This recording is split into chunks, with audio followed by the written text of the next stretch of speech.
Guys, നിങ്ങൾക്ക് ഇന്ന് ഞാൻ വർക്ക് ചെയ്യുന്ന പമ്പ് കാണിച്ചു തരാവുക. ഞങ്ങളുടെ ഇന്ന് എന്തുവാ പെട്രോളിൻ്റെ വിലയാണ് ഇവിടെ കൊടുത്തിരിക്കുന്നത്. കണ്ടോ, ഇത് ഡെൻസിറ്റി ഇട്ടതാണ്. ഇവിടെ വന്നിട്ട് ഡീസലിൻ്റെ വിലയാണ്, ഇന്നത്തെ വിലയാണ് ഡെൻസിറ്റി കൊടുത്തിട്ടുണ്ട്. പിന്നെ നമുക്ക് ഒരു നമുക്ക് എങ്ങനെയാണ് ഒരാൾക്ക് എമൗണ്ട് സെറ്റ് ചെയ്യുന്നതെന്ന് നമുക്ക് നോക്കാം.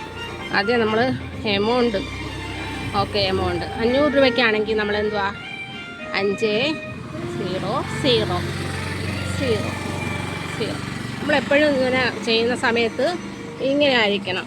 അപ്പോൾ എക്സ്ട്രാ നമ്മൾ ഈ 0 കൂടി ഇവിടെ ചേർക്കേണ്ടതുണ്ട്. എന്നിട്ട് നോസ് എടുക്കുക. പിന്നെ നമ്മൾ ഇത് അടിച്ചതിന് ശേഷം നമ്മൾ 2 വട്ടം എൻഡ് കൊടുക്കുക. എൻഡ് കൊടുത്തതിന് ശേഷം നമുക്ക് ഒരാൾക്ക് പെട്രോൾ കൊടുക്കാൻ പറ്റും. ഗൈസ്, എന്തുവാണ് വിശേഷം? Good morning. ഇത്രയേ ഉള്ളൂ. ഓക്കേ.